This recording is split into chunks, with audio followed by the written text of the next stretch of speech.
안녕하세요. 부킹의 윤꾼입니다. 오늘 이야기할 내용은 워낙 유명하신 분이죠. 물리학자 스티븐 호킹입니다. 그야말로 이해했다고 말하는 것 자체가 이해를 못했다는 증거라고 할 수 있는 그의 엄청난 이론들을 좀 이야기해 볼 텐데요. 이 수학과 과학의 여러 공식과 이론들, 그리고 천체 물리학에 관한 이런 내용들을 이야기하면은 재미가 없겠죠? 졸리고.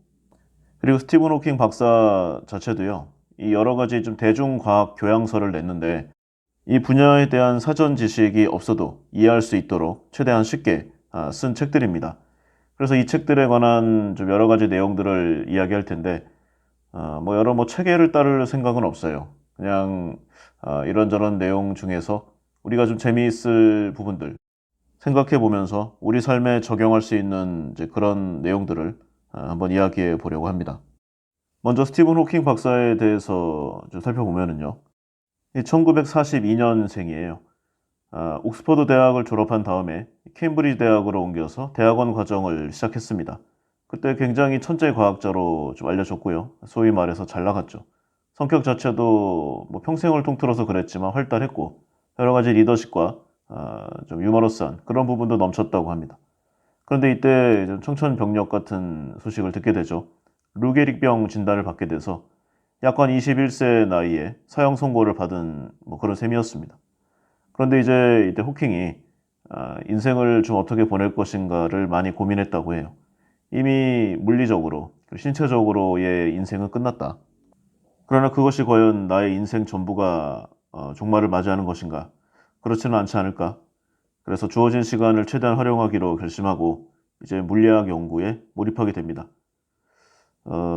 중간에 이제 계속 악화돼요. 결국에는 이 신체적인 내용이 점점 더 안 좋아지고 수족을 움직이는 것도 힘들어지고 결국에는 목소리까지 잃었죠. 하지만 그는 좌절하지 않았고요. 컴퓨터 음성 합성기를 이용해서 의사소통을 하는 그야말로 혼신의 힘을 좀 쥐어짜고 사투를 벌였다. 평생을 이 한마디로 정의할 수도 있을 듯합니다. 스티븐 호킹 박사는 그의 과학적 성과를 제외하고라도 그의 그 인간의 불굴의 의지 이 하나만으로도 가히 위인의 반열에 오를 수 있는 그런 사람이라고 할 수 있죠. 그런데 이 대중과학 서적이 워낙 공전의 히트를 쳤는데 이게 사실은 좀 비용이 좀 필요했다고 해요.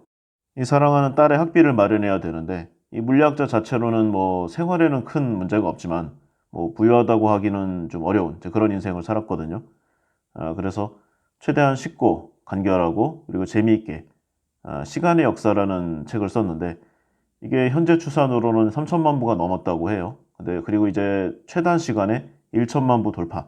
세계적인 베스트셀러에 등극하면서 단숨에 전 세계적 유명 인사가 되었습니다. 이 코스모스의 판매량을 능가했으니까 대박이죠.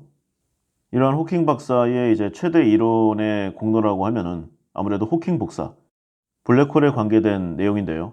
뒤에 잠깐 더 살펴보겠습니다. 이 블랙홀은 원래 1915년에 아인슈타인이 이 강연을 통해서 전 세계에 공표했던 일반 상대성 이론의 결과물이었습니다. 그러니까 당시에는 관측하기가 어려웠죠. 아직 좀 천체 관측 기술력이 떨어졌으니까. 그러다가 한 7, 80년 정도 뒤에 이제 2000년 가까이 되면서 천문학자들이 나사의 허블 우주망원경을 이용해서 초대질량의 블랙홀이 거의 모든 은하의 중심에 곳곳에 존재한다는 사실을 발견해냈습니다. 하지만 이 호킹을 비롯한 이론 물리학자들에 의해 밝혀진 블랙홀에 관한 추가적인 내용들, 이 천문학자들의 블랙홀 발견 못지않은 큰 충격을 가져왔습니다. 호킹은 이 블랙홀에 떨어지는 물체가 다시 되돌아올 수 없는 이 불기점인 사건의 지평선, 그러니까 이제 가장자리를 말하는 건데요. 이 근처에서 흥미로운 일이 벌어진다는 사실을 발견했습니다. 새롭게 생성된 한 쌍의 입자 중에 하나가 이 사건의 지평선을 넘어서 블랙홀로 들어가게 되면은 남은 입자는 함께 소멸될 짝이 없기 때문에 같은 처지에 놓인 다른 입자들과 함께 블랙홀에서부터 멀리 날아가 버립니다. 즉 온도라던가 이런 부분에서 변화가 생긴다는 거죠. 블랙홀은 방출되는 입자로 인해서 빛을 내며 이것을 이제 호킹 복사라고 부릅니다.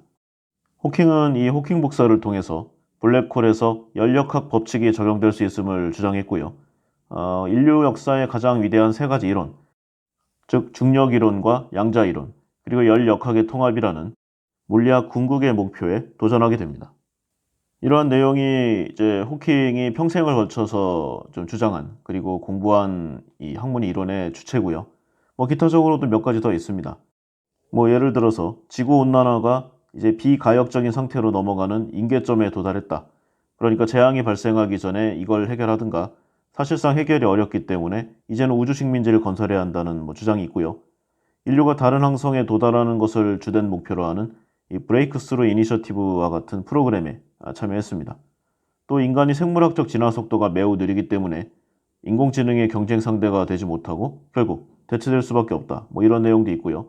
그래서 이 앨런 머스크나 이 AI 전문가들과 함께 인공지능 개발 시에 발생될 수 있는 오류에 대비하기 위해서 여러 가지 노력을 기울이겠다는 그런 내용도 있었습니다. 다만 전반적으로 외계인이나 인공지능, 통제불능 상태의 컴퓨터 바이러스, 지구온난화 이런 각종 현안에 관해서 우려를 많이 표시하긴 했지만요. 여러 행적과 발언 등을 보면은 인류가 본인들이 갖고 있는 과학적 기술을 적절히 사용할 수 있다. 그러면 궁극적인 종말을 가져올지도 모르는 미래에 도전할 수도 있는 힘을 가질 수 있다. 이런 낙관적인 내용도 많이 이야기했습니다. 그리고 취미 삼아 이 타임머신을 연구했다는 내용도 있고요. 호킹의 이론에 의하면은 인간이 시간 여행을 통해서 미래로는 갈 수 있지만 과거로는 갈 수 없다. 이런 내용이 있습니다. 그리고 외계인의 존재를 좀 여러 번 얘기했는데 외계인의 존재 유무를 떠나서 외계인이 선량하거나 지구인보다 미개하다는 보장이 없는 이상 지구에서 먼저 외계인을 찾아 나서는 것은 그야말로 어리석은 행동이다. 이런 주장도 했죠. 그리고 이제 장난꾸러기 같은 면이 있었다고 합니다. 내기도 좋아했고 이 킵손 같은 사람과는 이제 블랙홀에 관한 내기를 여러 번 했다고 하는데 예를 들어서 이제 100조짜리의 이제 별자리에 있는 어떤 전파원이 이제 블랙홀인지 아닌지에 대해서 호킹은 블랙홀이 없다. 킵손은 블랙홀이 있다. 이런 내기가 좀 유명합니다. 이때 킵손이 이기면은 펜트하우스 잡지를 호킹이 사주고 호킹이 이기면 이제 킵손이 프라이빗 아이를 사주기로 했습니다. 아시는 분이 계시겠지만 참고로 이 둘은 각 나라의 대표적인 성인 잡지입니다. 그리고 이제 그에 져서 시간의 역사에 의하면은 이건 사실 자신의 연구 결과가 틀렸을 때 다시 말해서 이 블랙홀이 존재하지 않는다는 결과에 대비한 보험이었다. 이런 내용도 있죠. 결과는 당시 기준으로 호킹의 패배였고요. 킵손에게 펜트하우스 1년 구독권을 사줬다고 합니다. 이런 유사한 내기를 힉스 입자 많이 들어보셨죠? 이런 과학자들과도 많이 내기를 했다고 해요. 그리고 앞서 말한 대로 대중을 위한 쉬운 과학 교양 서적을 여러 권 출판했는데 이게 쉽다는 게 참 지극히 호킹 박사 본인을 기준으로 한 내용이 아닌가 생각해 봅니다. 저도 몇 권 읽어봤는데 정말 어렵기 그지없고요. 재미있게 썼다고 말은 많이 들었는데 그다지 재밌진 않았습니다. 다만 여러 가지 생각의 내용들은 많이 있었죠. 여기를 좀 빗대는 표현이 있다고 해요. 출판계에서는 이른바 호킹 지수라는 이 암묵적인 통계 수치가 있다고 합니다. 스티븐 호킹이 이 시간의 역사를 집필한 이후에 등장한 표현인데 책 전체 페이지를 100으로 가정했을 때 독자가 처음부터 끝까지 읽은 비율을 계산한 것이라고 합니다. 시간의 역사와 같이 이 책 자체는 굉장히 잘 알려져 있고 브랜드 네이밍도 우수한 이 책. 실제로 어느 정도 읽은 사람도 많지만 정작 내용을 제대로 읽고 이해한 사람은 별로 많지 않다. 이러한 조크에서 나온 표현이라고 해요. 스티븐 호킹 이전에도 이 고전 서적 같은 거 왜 벽돌 서적이라고 불리는 책들 있잖아요. 누구나 제목을 알고는 있지만 아무도 읽지는 않는 책이라고 표현한 그런 내용들이 있는데 여기 비슷한 맥락이라고 보면 되겠습니다. 참고로 시간의 역사 자체의 호킹 지수는 6%, 7%가 안 된다는 소위 말하는 좀 카더라 통신이 있습니다. 100명이 책을 사서 6, 7명이 읽는다. 그러면 이 책은 어떤 의미를 가질 것인가? 그리고 이 책을 좀 구입한다. 그러면은 그나마 과학과 물리학, 천체과학 이런 쪽에 관심이 있는 사람들이 아닐까요? 근데 이런 사람들이 책을 샀는데 다 읽은 비율이 이 정도 된다.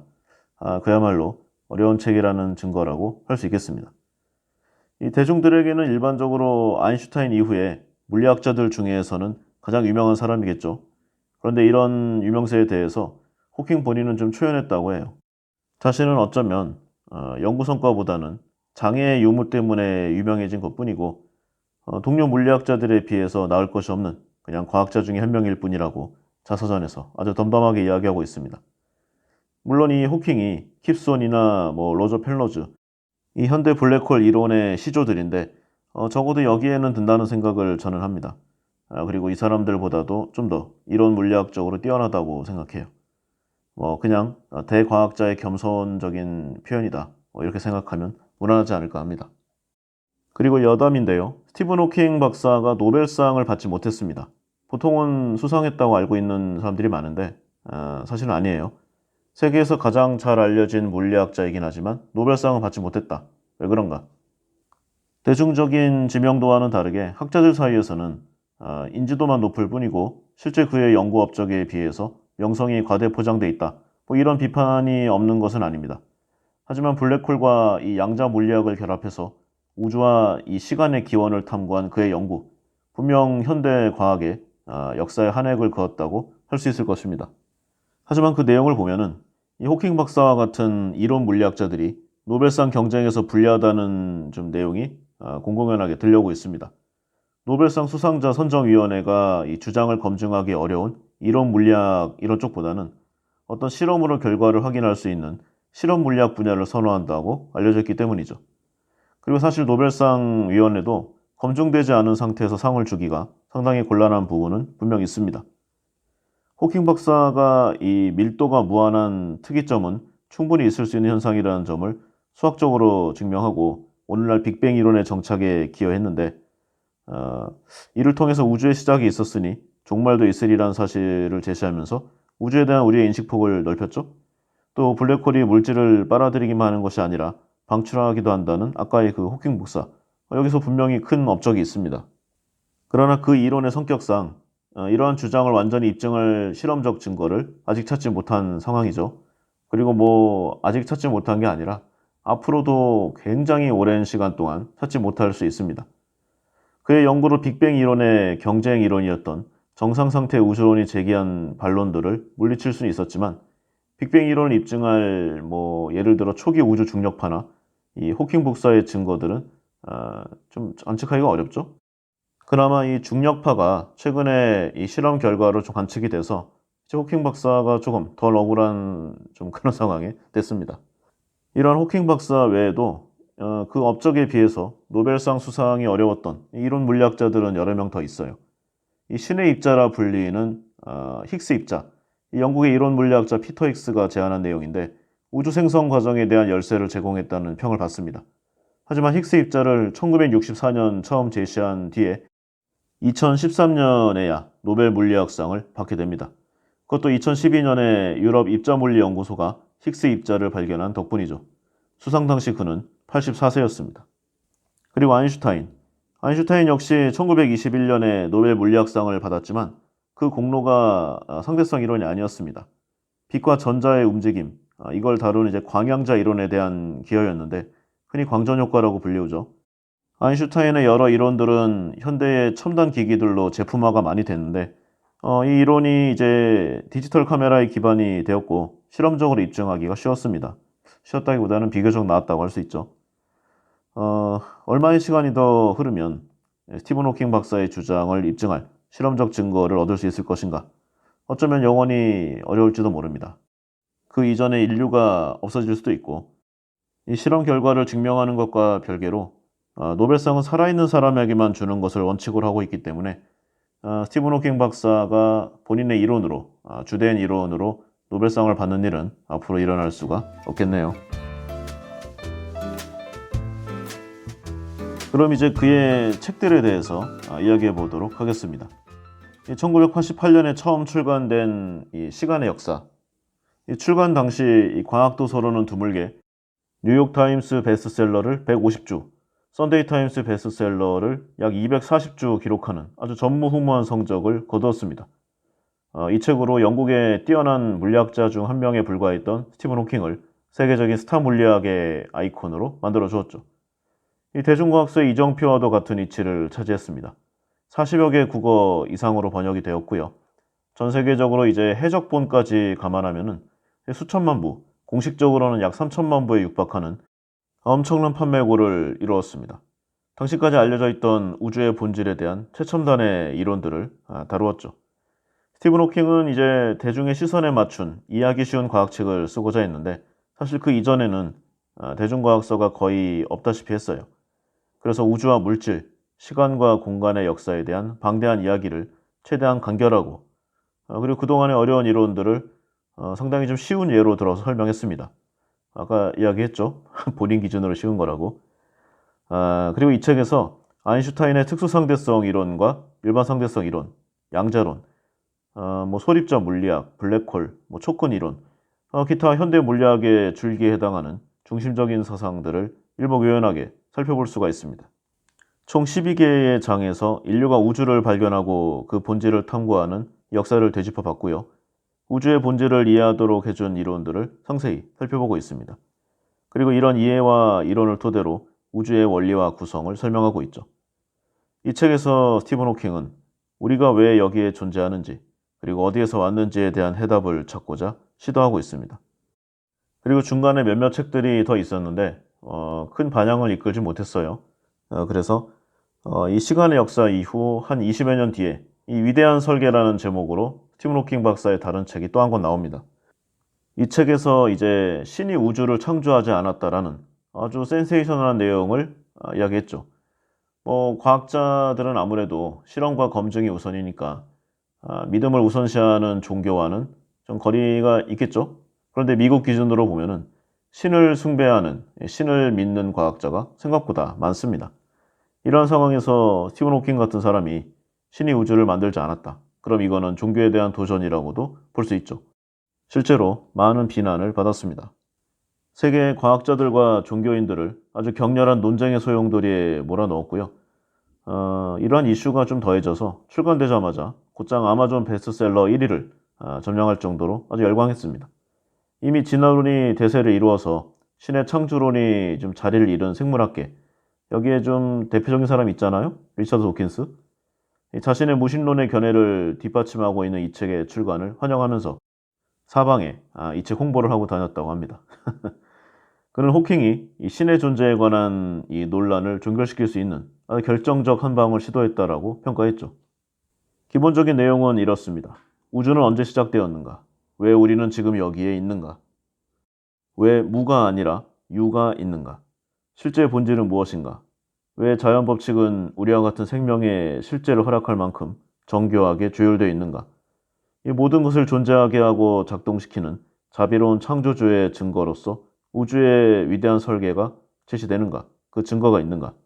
그렇지 않으면 과학이 또 다른 설명을 제시하게 되는가? 이런 내용입니다. 우주와 생명의 기원에 대한 근본적인 질문. 과거에는 이제 과학이 아니었죠. 철학과 신학의 영역이었습니다. 다만 현대에 인간이 그 지식과 지적 능력을 발달시킴에 따라 과학의 영역이 되었을 뿐이죠. 이 위대한 설계에서 21세기 최고의 과학자 중에 하나라고 평가되는 스티븐 호킹은 아주 단언하고 있습니다. 신이 세상을 창조하지 않았다고. 정확하게는 우주를 창조하지 않았다는 말이지만요. 이 책에서 이제 모든 가능한 역사들을 동시에 가지고 있다는 양자이론을 중요한 설명의 도구로 사용하고 있습니다. 이 우주 전체의 양자이론을 적용함으로써 인과관계의 개념을 흔들어 놓았죠. 그러나 호킹은 자신의 독특한 접근법에 대해서 이 과거가 확정된 형태를 가지지 않았다는 사실, 즉 역사가 우리를 창조한 것이 아니라 우리가 과거를 관찰함으로써 역사를 창조했다는 것을 의미한다는 설명을 하고 있습니다. 우리 자신은 이 최초의 우주에서 양자가 요동친 그 산물이라는 내용인데 여기서 양자이론은 좀 멀티 유니버스, 그러니까 다중우주를 예측하고 있어요. 그의 생각, 우리의 우주는 다수의 우주들 중에 하나에 불과하고 무에서 자연 발생한 다중우주는 각기 다른 자연 법칙을 가지고 있다. 이것이 주된 내용입니다. 우주와 생명을 신이 창조한 것인가, 그렇지 않으면 자연 법칙에 의해서 스스로 발생한 것인가에 대해서 궁극적으로 대답하려는 이 책의 내용들이 많이 있습니다. 호킹은 여기서 이제 기존의 실제 개념에 우리가 발견할 수 있으리라고 희망하는 모든 모형, 이걸 적용하는데요. 그러니까 끈 이론이 여기서 나오기 시작합니다. 끈 이론들에 기초한 M 이론을 제시함으로써 이 만물의 이론의 유일한 후보로 추대되고 있는데 한마디로 모든 이론의 통합이에요. 이 내용도 뒤에 잠깐 보도록 하겠습니다. 그리고 저도 마지막으로 읽었던 책인데요. 이 호킹의 빅 퀘스천에 대한 간결한 대답. 이거 재밌습니다. 그리고 이제 물론 제 기준이지만 이 앞에 두 책에 비해서 읽기가 좀 수월해요.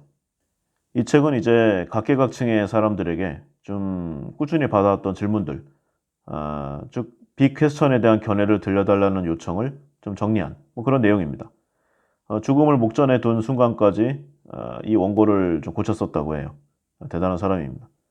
왜 우리는 거대한 질문을 던져야 하는가에 대한 질문을 시작으로 총 10개의 거대한 질문에 간결하게 대답하면서 자신의 이론과 그 발전 과정을 압축적으로 설명하고 있는 그런 책이에요. 대표적으로는 뭐 다음의 내용입니다. 신은 존재하는가? 모든 것은 어떻게 시작되었는가? 우리는 미래를 예측할 수 있는가? 블랙홀 안에는 무엇이 존재하는가? 시간 여행은 가능한가? 우리는 미래를 어떻게 만들어 가야 하는가? 우리는 지구에서 과연 살아남을 것인가? 우주에는 다른 지적 생명체가 존재하는가? 우리는 우주를 식민지로 만들어야 하는가? 그리고 인공지능은 우리를 능가할 것인가? 이렇게 크게 봐서 10가지입니다. 뭐 간결하게 하나씩 보면은 뭐 다음과 같습니다. 신의 존재에 대해서는 이제 우주가 과학의 법칙에 따라 무에서 자연스럽게 생겼고 우주가 만들어지기 위해서는 질량을 가진 덩어리와 같은 이 물질과 에너지 그리고 공간이라는 세 가지 기본 재료가 있으면 된다. 이렇게 설명하고 있어요. 그러니까 신에 대해서는 이러한 나의 생각을 좀 말해드릴 테니까 각자 알아서 생각해라. 뭐 이렇게 보면 되겠죠. 그리고 모든 것은 어떻게 시작되었는가. 여기서 이제 우주 팽창을 이야기해요. 현재 팽창 속도로부터 역산해서 과거를 거슬러 계산해 본다. 그러면 대략 100억 년에서 한 150억 년 전에 이제 은하들이 서로 매우 밀접하게 붙어 있었다는 결론을 끌어낼 수 있다고 말합니다. 이때에는 모든 것이 공간 안에 한 점에 모여 있었고 그 시점부터 우주가 시작되었으리라고 예상하고 있죠. 미래를 예측할 수 있는가라는 주제에 관해서는 이제 호킹은 적어도 원칙적으로는 예측할 수 있다. 그러나 엄청나게 복잡한 방정식들로 인해서 현실적으로 우리가 가진 미래 예측 능력이 심각하게 제약받는다. 이렇게 말하고 있습니다. 그리고 블랙홀 안에는 무엇이 존재하는가? 여기서 이제 블랙홀을 이해하기 위해서는 어떤 이론들을 알아야 하는가? 과연 블랙홀은 무엇인가? 여기에 대한 좀 설명을 해주고 있어요. 다음 시간여행. 시간여행을 하기 위해서는 이 빛보다 빨리 가는 우주선이 필요한데 우주선이 빛의 속도에 가까워지면 가까워질수록 이 우주선을 가속화시키는 데 필요한 추진력이 어마어마하게 커지게 됩니다. 따라서 빛의 속도보다 빠르게 가속하려면 무한대의 힘이 든다는 것을 이야기하고 있는데 아마 굉장히 먼 기간까지 불가능하리라고 보고 있는 듯합니다. 그리고 우리는 과연 지구에서 살아남을 수 있을 것인가? 이 질문에 대해서 앞으로 1000년 정도 안에 어떤 형태로든 간에 필연적으로 지구가 심각한 손상을 입을 것이라고 예측해요. 그 전까지 독창적인 인간들이 이 지구의 속박에서 벗어나서 좀 우주로 나갈 수 있는 그런 힘을 키워야 된다는 이야기를 하고 있습니다. 그리고 우주에는 다른 지적 생명체가 존재하는가? 이 우주에 이 다른 곳에 생명체가 존재할 확률, 그리고 미래에는 생명체가 어떻게 발달할 것인지에 대해서 나름의 여러 가지 이야기를 하고 있습니다. 다만 좀 시원하게 말하진 않아요. 그리고 우리는 우주를 식민지로 만들어야 하는가? 여기서는 왜 인류가 우주로 나아가야 하는가? 여러 가지 해야 될 내용 중에 하나가 아니라 반드시 가야 되는 이런 여러 가지 내용들을 이야기하고 있습니다. 그리고 인공지능, 아까도 잠시 이야기했죠. 인간과 대등하거나 인간을 압도할 무엇인가가 창조되었을 때의 결과에 관해서 상당한 우려를 표하고 있습니다. 기본적인 책들의 내용은 이렇고요. 다만 이제 이론 물리학의 책들이고 그리고 스티븐 호킹 박사가 평생을 좀 통틀어서 연구한 주제가 일관성을 갖고 있기 때문에 사실상 이 중에서 가장 좀 뛰어난 책이라고 할 수 있는 시간의 역사를 한번 중점적으로 해서 살펴보도록 하겠습니다. 처음에는 이제 역사관, 그러니까 우리가 기존에 갖고 있었던 우주관에 대해서 이야기하고 있어요. 아리스토텔레스, 모든 철학의 기본이죠. 기원전 340년에 출판한 천구의 관하에서 지구가 둥근 공 모양이라는 것을 증명하는 이 두 가지 증거를 제시했었습니다. 이 월식 때 달에 만들어지는 이 지구의 그림자가 항상 원형이다. 그리고 북쪽으로 갈수록 북극성의 고도가 높아진다는 것. 이런 내용인데요. 이 아리스토텔레스는 또한 이 태양과 달, 행성, 그리고 별들이 이 우주 중심의 정체에 있는 지구 주위를 이 완전한 원운동을 하면서 돌고 있다. 이렇게 생각했는데 이게 바로 지구 중심설이죠. 2세기경에 활동했던 프톨레마이오스의 이 이론 정립에 큰 영향을 끼쳤습니다. 지금에서야 우리는 이 이론이 맞는 내용이 아님을 잘 알고 있지만 당시에 천체 관측 능력이 극도로 부족했잖아요. 그야말로 눈으로 보는 게 다였는데 이런 상황에서 어떠한 이론에 좀 정립을 해냈다. 대단한 내용이 아닐 수 없습니다. 처음에 어떤 이론을 바탕으로 이제 개선해 나가는 거죠. 그리고 지구 중심설을 보면은 이제 우주 중심의 정지에 있는 지구 주위를 달과 태양, 그리고 그때까지 알려져 있던 수성, 금성, 화성, 목성, 토성 이렇게 5개 행성들이 돌고 있고 가장 바깥쪽에는 별들이 고정되어 있는 천구가 회전하고 있다. 이렇게 설명하고 있습니다. 여기서 사실 이제 점성술, 역학의 한계가 좀 보이는데요. 어떤 나라의 고대 점성술을 봐도요. 이제 태양과 달, 여기를 기준으로 합니다. 그러니까 태양과 달이 어떤 위치에 있을 때 어떠한 일이 있었다. 이걸 기준으로 이제 미래를 예측하는 건데, 실제로 보면은 태양과 달의 사이즈 차이는 엄청나죠. 비교할 자체가 안 됩니다. 그리고 다른 행성들도 마찬가지인데, 떨어져 있는 거리, 지구로부터의 거리, 그리고 그 회전 반경, 그리고 지구로부터 떨어져 있는 다른 은하계, 다른 항성계, 다들 좀 너무 큰 차이가 있잖아요. 그런데 지상에서 하늘을 바라봤을 때는 비슷하게 보입니다. 그러니까 이걸 바탕으로 여러 가지 내용의 역법을 계산한 건데 틀렸죠. 그러니까 그냥 참고로 하시기를 바란다. 이 말씀을 드리고 싶었습니다. 어쨌든 이 지구 중심설, 행성들은 천구에 고정되어서 지구 주위를 돌고 있는 한 점을 중심으로 원운동을 하면서 지구 주위를 돌고 있다. 이렇게 말했고요. 행성들의 운동을 이렇게 복잡하게 설명한 것은 지구에서 볼 때는 행성들이 앞으로 가기도 하고 뒤로 가기도 하잖아요. 이걸 설명하기 위해서였습니다. 그리고 이 이론에서는 가장 바깥쪽 이 천구 너머의 세상, 이미 인간이 관측할 수 있는 범위를 벗어난 곳이라고 생각했기 때문에 아무런 부연 설명을 하지 않고 있어요. 별이 고정되어 있는 천구의 바깥쪽 공간을 천국과 지옥을 위한 공간으로 남겨놓은 것이 이제 후에 기독교가 지구 중심설을 받아들이게 하는 중요 이유 중에 하나가 되었습니다. 이렇게 시간이 한참 흘렀어요. 1543년에 폴란드의 천문학자 니콜라스 코페르니쿠스, 이 천구의 회전에 대하여라는 이 불멸의 저서에서요. 지구를 비롯한 행성들이 우주의 중심에 고정되어 있는 태양 주위를 원궤도를 따라 돈다. 이 태양 중심설을 주장하게 됩니다. 그때까지 지구 중심설을 믿고 있던 종교와 정재계 지도자들이 그야말로 난리가 났습니다.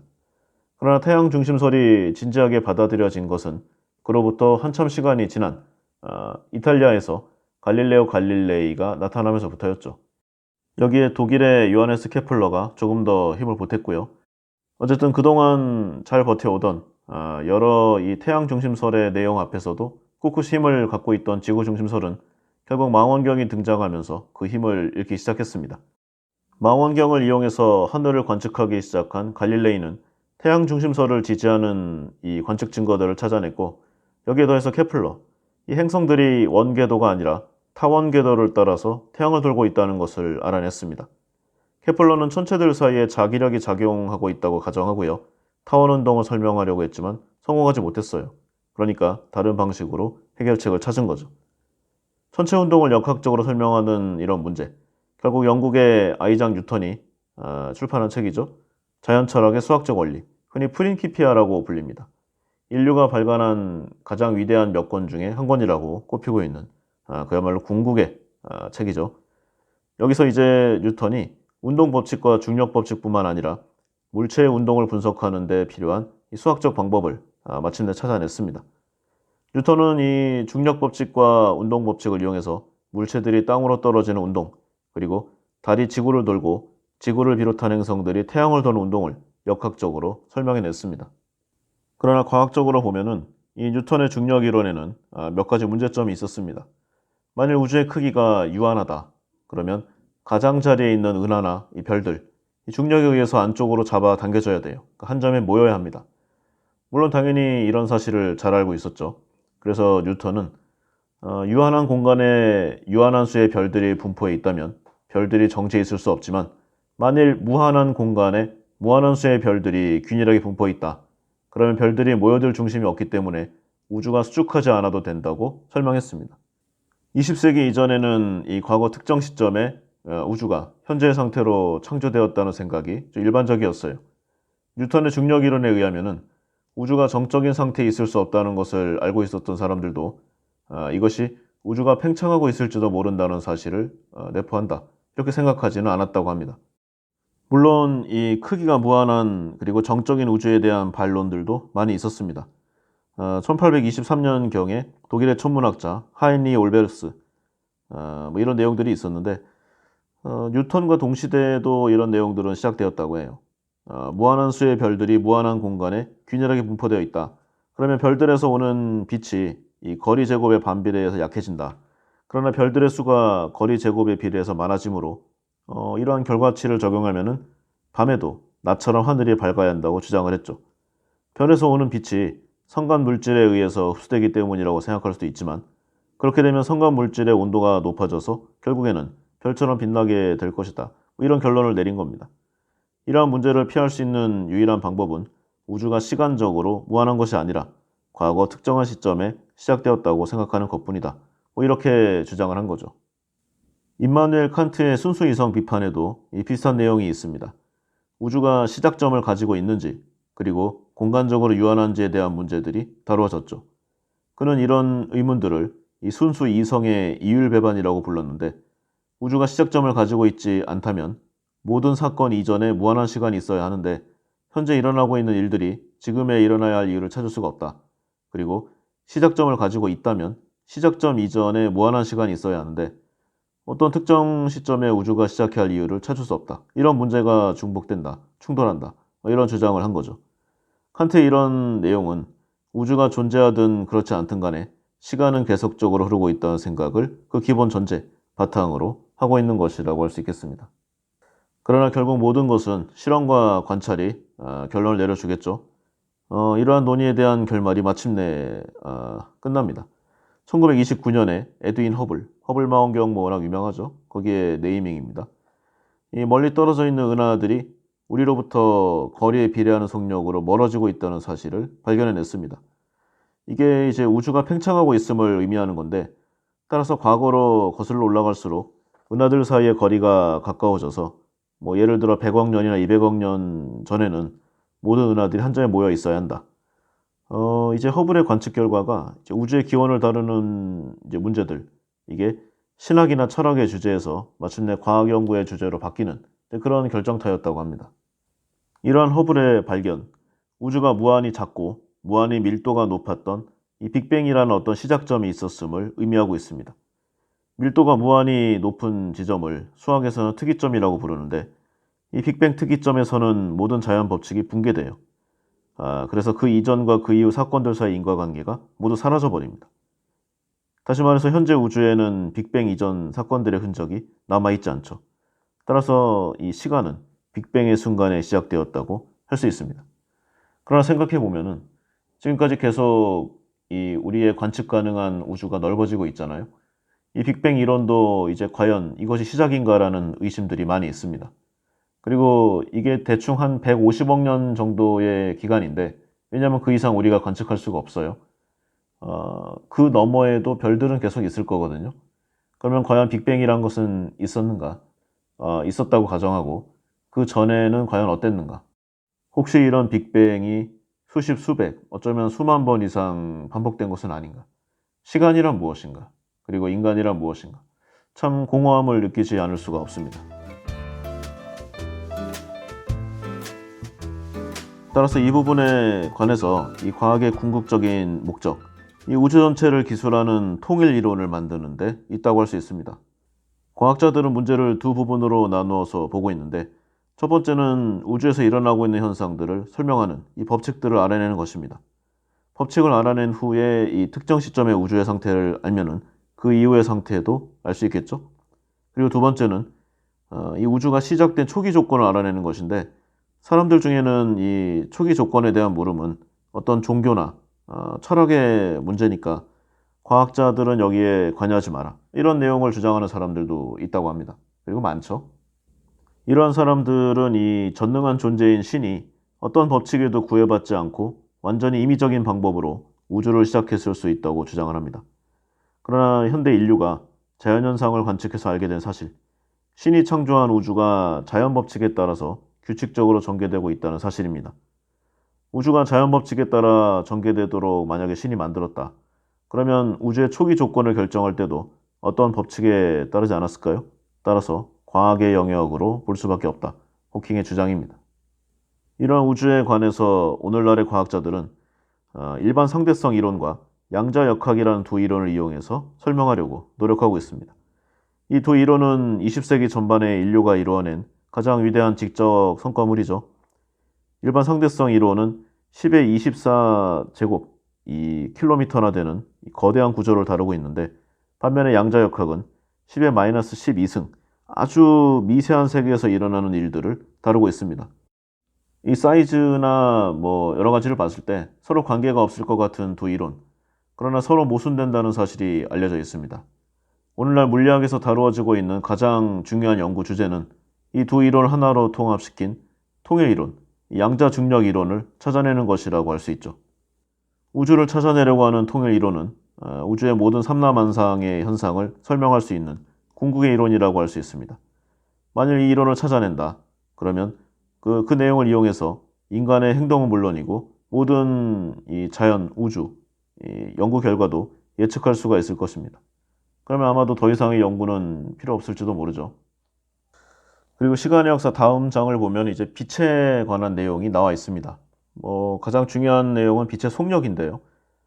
이 덴마크의 천문학자였던 올레 크리스텐센 레머에 의해서 처음 이 빛의 속력이 측정되었습니다.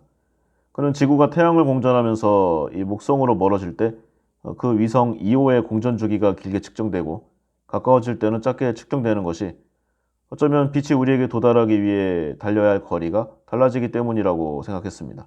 이를 이용해서 빛의 속력을 계산했죠. 다만 이때는 이제 과학 관측력이 떨어졌기 때문에 목성과 지구 사이의 거리를 정확하게 알고 있지 못했어요. 따라서 그가 계산한, 추산했다는 게 맞겠죠. 이 빛의 속력은 약 초속 21만 킬로미터였는데 실제는 30만이죠. 그렇지만 이 정도 추산치를 맞춘 것도 대단하다고 할 수 있습니다. 특히 이 레머의 연구는 뉴턴이 프린키피아를 출판하기 10여 년 전에 이루어졌기 때문에 더더욱 대단하다고 할 수 있죠. 이 빛을 제대로 설명하는 이론은 1865년에 영국의 물리학자 제임스 클라크 맥스웰에 의해서 제시되었습니다. 맥스웰의 전자기현상 워낙 유명하죠. 이를 설명하기 위해 제안되었던 부분 이론들을 통합해서 이 맥스웰 방정식이라는 이 전자기하 통일 이론을 만들어냈는데, 이 이론을 이용해서 공간을 통해 일정한 속력으로 전파되고 있는 전자기파가 있을 것을 예측했습니다. 그런데 문제가 등장해요. 이미 뉴턴 역학에서 절대 기준계가 제거되었기 때문에 만일 전자기파가 일정한 속력으로 전파된다, 그러면 그 속력이 어떤 기준에 대한 속력인지가 문제가 됐습니다. 여기서 이제 약간 오류가 나오는데, 이제 맥스웰이 정말 대단한 학자인데 좀 이상한 내용을 좀 설파합니다. 바로 에테르라는 매질에 대한 개념인데, 이제 우주 공간을 채우고 있는 이 에테르에 대한 뭐 그런 부분이죠. 원래는 이제 암흑 물질이잖아요. 이 빛이 에테르에 대해서 일정한 속력으로 달리고 있다면 에테르에 대하여 이 상대적으로 운동하는 관측자들에게는 빛의 속력이 다른 값으로 측정되어야 할 것이다. 뭐 이런 내용입니다. 이 이론은 상당한 긍정을 받았는데요. 미국의 물리학자 엘버트 마이클슨, 그리고 화학자 에드워드 몰리, 이 에테르의 존재를 확인하기 위한 정밀한 실험을 했습니다. 이 지구가 달리고 있는 방향으로 진행하는 빛의 속력과 지구의 운동 방향과 수직한 방향으로 진행하는 빛의 속력을 비교해서 여기에 영향을 미치는 에테르의 영향을 찾아내려고 했죠. 그리고 이제 네덜란드의 물리학자인 핸들 로렌츠 같은 사람들도 여기에 여러 가지 시도를 했습니다. 그런데 이게 다 한 번에 깨져요. 바로 1905년에 스위스 특허국의 서기로 있었던 아인슈타인, 이 절대 시간이라는 개념을 폐기하면은 에테르라는 매질이 필요하지 않다는 내용을 포함하는 특수 상대성 이론을 발표했습니다. 그로부터 몇 주일 후에 프랑스의 앙리 푸엥카레도 비슷한 주장을 했죠. 특수 상대성 이론이라고 불리는 새로운 이론, 모든 관성계에서 측정하는 관찰자들에게 동일한 물리 법칙이 성립한다는 것, 그리고 모든 관성계의 관측자에게는 빛의 속력이 일정하다는 가정을 바탕으로 하고 있습니다. 너무 유명하죠? 질량과 에너지의 등가 원리를 나타내는 E는 mc의 제곱, 이 한 공식으로 정리가 됩니다. 이 특수상대성 이론은 시간과 공간에 대한 우리의 생각을 완전히 바꿔놓았습니다. 이 이론에 의하면은 빛의 속력을 똑같이 측정하기 위해서는 빛이 두 지점을 이동하는 데 걸린 시간도 관측자에 따라서 달라져야 합니다. 다시 말해서 특수상대성 이론은 절대시간이라는 개념을 폐기하고 상대시간이라는 개념을 도입한 것이죠. 시간과 공간은 이제 더 이상 분리되어 있거나 독립적이지 않고요. 서로 밀접하게 결합되어 있는 시공간을 이루게 되었습니다. 사건은 이 공간상의 한 점에서 특정한 시간에 일어나게 되는 것이죠. 따라서 사건을 나타내기 위해서는 공간을 나타내는 세 개의 좌표와 시간을 나타내는 또 하나의 좌표가 필요하게 되었습니다. 이 시간이라는 개념이 물리학에 큰 영향으로 들어오게 된 것이죠. 여기에 관해서 이제 굉장히 많은 부연 설명들이 들어오는데 참 너무 어렵습니다. 그래서 관심 있으신 분은 한번 구글링해 보시기 바라고요. 간단하게 말하면 이래요. 예를 들어서 이제 태양에서 현재 일어나고 있는 어떤 사건이 있다. 이건 현재 지구에서 일어나고 있는 사건에 영향을 줄 수 없습니다. 현재 우리가 관측하고 있는 먼 은하에서 일어나고 있는 사건들은 오래전 과거에 일어난 사건들이죠. 태양이라고 하니까 너무 짧네요. 만약에 지구로부터 10억 광년 떨어진 어떤 별의 내용을 우리가 관측했다. 그런 건 10억 년 전에 있었던 일입니다. 전혀 관계가 없겠죠. 따라서 우리가 멀리 있는 은하를 보고 있으면 우리는 먼 과거를 보고 있는 것입니다. 뉴턴의 중력 법칙에 의하면은 이 물체가 이동을 한다. 그러면 다른 물체에 작용하는 중력의 크기와 방향도 동시에 달라져야 해요. 이게 중력 효과가 무한한 속력으로 전달되는 것을 의미했는데 이게 빛보다 빠른 신호가 없다는 특수상대성 이론과 좀 모순이 됩니다. 그래서 마침내 아인슈타인은 이 특수상대성 이론과 모순되지 않는 새로운 중력 이론인 일반상대성 이론을 제안하게 되죠. 이 일반상대성 이론이 예측한 여러 행성들의 궤도는 뉴턴의 중력 이론이 예측한 궤도와 거의 정확하게 일치합니다. 그리고 이 일반상대성 이론의 또 하나의 예측, 시간이 이 강한 중력장 안에서 느리게 간다는 것이죠. 빛이 이 중력장이 강한 곳에서 약한 곳으로 진행할 때 에너지를 잃어서 진동수가 작아집니다. 따라서 중력장으로부터 멀리 있는 관측자에게는 강한 중력장 안에서 일어나는 일들이 느리게 진행되는 것처럼 측정이 되죠. 여기에 관한 예시가 이제 영화 인터스텔라에 나옵니다. 이제 주인공을 비롯해서 이제 세 명이 우주선을 타고 웜홀 너머로 넘어갔죠. 거기서 어떤 좀 물로 가득 찬 행성으로 가게 되는데 세 명 중에 두 명이 소형 탐사선을 타고 그 별로 내려갑니다. 그리고 약 1시간 정도 뭐 이런저런 탐사를 하고 위기를 겪고 이제 급하게 모선으로 다시 돌아오는데 1시간 정도 있었던 것으로 좀 기억하는데 20년이 지났어요. 아마 영화를 보시는 분이라면 다들 기억하실 장면이라고 생각되는데 시간의 무서움, 우주의 광활함, 뭐 여러 가지를 좀 느끼는 그런 장면이었습니다. 자, 빛의 내용이 이렇고요. 이제 팽창하는 우주에 관한 뭐 이론들도 좀 많이 이야기했습니다. 이 태양 주위를 공전하고 있는 지구 위에서 별들의 위치를 측정할 때 이 가까이 있는 별들의 위치가 이 멀리 있는 배경별들에 대해서 좀 이동한 것처럼 보입니다. 이렇게 지구의 위치 변화에 따라서 별들의 위치가 달라 보이는 것을 연주시차라고 하는데 옛날 학창 시절을 떠올려 보시면 다들 기억하시리라고 생각합니다. 가까이 있는 별은 연주시차가 크고 멀리 있는 별은 연주시차가 작겠죠? 그래서 이 내용을 측정하면은 별까지의 거리를 정확하게 알 수 있습니다. 그리고 또 추가로 별의 겉보기 밝기, 이 실제 밝기와 별까지의 거리에 의해 결정되는데 우리가 어떤 별의 실제 밝기를 알 수 있다. 그러면 겉보기 밝기를 측정해서 그 별까지의 거리를 알아낼 수가 있습니다. 일정한 주기로 밝기가 변하는 별들의 경우에는 이 주기와 이 별의 실제 밝기 사이에 일정한 관계가 있다는 것이 알려져 있습니다. 이 허블이 다른 은하에서 이런 별들을 많이 찾아냈어요. 그래서 주기를 측정한 다음에 실제 밝기를 알아내고 그 별의 겉보기 밝기를 측정해서 은하까지의 거리를 계산해냈습니다.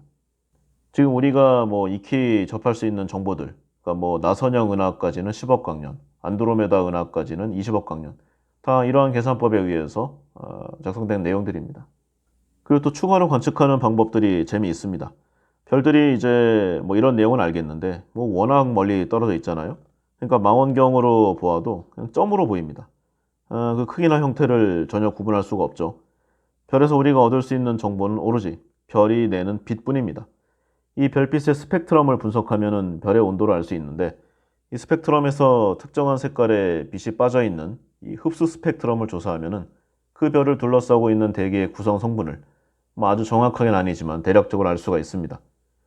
이 은하에서 오는 빛의 흡수 스펙트럼을 조사한 과학자들은 이게 좀 파장이 긴 쪽으로 이동해 있다는 것을 발견해냈어요. 정지해 있는 천체가 방출한 빛은 우리에게 도달할 때도 같은 색깔의 빛으로 보이지만 움직이고 있는, 예를 들어서 다가오고 있는 어떤 천체가 내는 빛은 원래의 빛보다 짧은 파장의 빛으로 관측되는 것을 알아냈습니다. 이걸 청색편이라고 해요. 그리고 멀어지고 있는 천체가 내는 빛은 원래보다 파장이 긴 빛으로 관측이 되는데 이걸 적색편이라고 부릅니다. 이렇게 광원의 속력 그리고 이런 내용들에 따라서 파장이 다른 빛으로 관측되는 것을 도플러 효과라고 하는데요. 외부 은하의 이 존재를 증명한 후에 이 허블이 또 여러 해 동안 은하들에서 발견된 이 성운들의 밝기 그리고 이 스펙트럼의 도플러 효과를 조사해서 은하까지의 거리와 속력을 모두 계산해 보았다고 합니다. 대단한 사람이죠. 당시 대부분의 천문학자들이 이 은하들이 임의의 방향으로 움직이기 때문에 적색 편의를 나타내는 은하들, 그러니까 뭐 멀어지는 것들과 청색 편의를 나타내는 은하들, 그러니까 가까워지는 이 은하들이 비슷한 비율로 존재할 것으로 예측을 했습니다. 그러나 허블의 관측 결과는 놀랍게도 대부분이 적색 편의를 나타내고 있었죠. 즉 대부분의 은하들이 우리로부터 멀리 떨어지고 있다는, 점점 더 멀어지고 있다는 그런 내용입니다. 더욱 놀라운 것은 이 은하들의 적색 편의 정도가 거리에 비례한다는 것인데 쉽게 말하면 멀리 있는 은하일수록 우리로부터 더 빨리 멀어지고 있음을 뜻하는 것입니다. 즉 우주가 팽창하고 있음을 나타내는 것이죠. 우주가 팽창하고 있다는 이러한 발견은 20세기에 이루어진 가장 위대한 발견 중에 하나라고 할 수 있습니다. 뉴턴을 비롯한 예전 과학자들은 중력이 작용하는 우주는 수축해야 하는 것이 아닐까 이런 생각을 했었다고 해요. 그 누구도 우주가 이렇게 빠른 속도로 넓게 팽창하고 있다는 생각을 하지 못했다고 합니다. 일반 상대성 이론을 제안한 아인슈타인마저도 수축하거나 팽창하는 이 동적인 우주를 받아들인 대신에 자신의 방정식에 우주 상수를 도입해서 정적인 우주에 맞는 방정식으로 수정했을 정도죠. 추가적인 내용이 더 있는데 이제 더 들어가면 정말로 복잡해집니다. 그래서 이 내용으로 좀 마무리하고요. 일반 상대성 이론이 이 큰 크기에서의 우주를 설명하는 부분 이론이라고 한다면 양자역학은 아주 작은 크기에서의 우주를 설명하는 또 다른 이론입니다. 탄생 초기의 우주에는 양자역학적 효과를 좀 무시할 수 있을 정도의 작은 크기였던 시기가 있었죠. 따라서 우주가 어떻게 시작되었는지를 제대로 이해하기 위해서는 이 일반 상대성 이론과 양자역학을 결합한 양자 중력 이론을 만들어야 하는데 이 호킹이 아까 얘기했었죠. 양자 중력 이론이 만들어지면은 기존의 모든 물리 법칙이 폐기되는 이 특이점이라는 내용 없이도 우주를 설명할 수 있다. 저도 좀 궁금합니다. 그런 날이 올지. 그러나 태양계를 벗어나기도 힘든 이 인류의 미약한 과학 문명을 보면은 과연 그런 날이 언젠가 올 것인가 참 안타까운 생각이 있죠. 다음은 이제 불확정성의 원리입니다. 흔히 말해서 양자역학을 말하는 거죠. 1920년대에 하이젠베르크, 에르빈 슈레딩거, 그리고 폴 디렉 이 불확정성 원리를 기반으로 양자역학이라는 새로운 역학을 완성해냈습니다. 양자역학에서는 입자들이 더 이상 명확하게 정의된 이 위치와 속력을 가지지 않는 대신에 이 위치와 속도의 조합인 양자 상태를 가지게 되었는데요. 하나의 관측에 대해서 어떤 단일하고 분명한 결과를 예측하지 않아요. 대신에 여러 가지 가능한 결과를 예측하고 각각의 결과들이 나타날 확률에 대해서 알려주고 있습니다. 다시 말해서 이 관측 결과가 예를 들어 A나 B일 확률에 대해서는 예측할 수 있지만 개별적인 측정에 대한 이 구체적인 결과를 예측할 수 없다. 이런 내용인데 그래서 예측 불가능성 또는 임의성이라는 요소를 도입했습니다.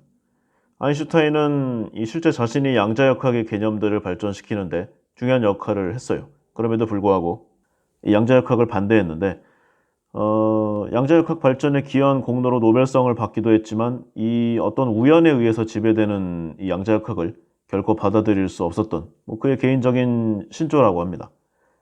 신은 주사위 놀이를 하지 않는다는 유명한 말 속에 그의 생각이 담겨있다고 할 수 있는데 그러나 그를 제외한 대부분의 과학자들은 이 양자역학이 실험 결과와 일치했기 때문에 기꺼이 수용했다고 해요. 실제로 양자역학은 매우 성공적인 이론이었고 거의 모든 현대 과학과 이 기술의 기초를 이루고 있습니다. 양자역학은 이 텔레비전과 컴퓨터 같은 전자장치의 필수적인 구성 요소들이죠. 트랜지스터와 집적회로.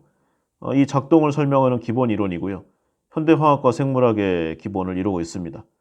아직까지 양자역학으로 충분히 설명할 수 없는 물리학 분야는 중력, 그리고 우주의 대규모 구조를 다루는 몇몇 분야뿐이죠. 양자 컴퓨터도 아주 재밌습니다. 내용이.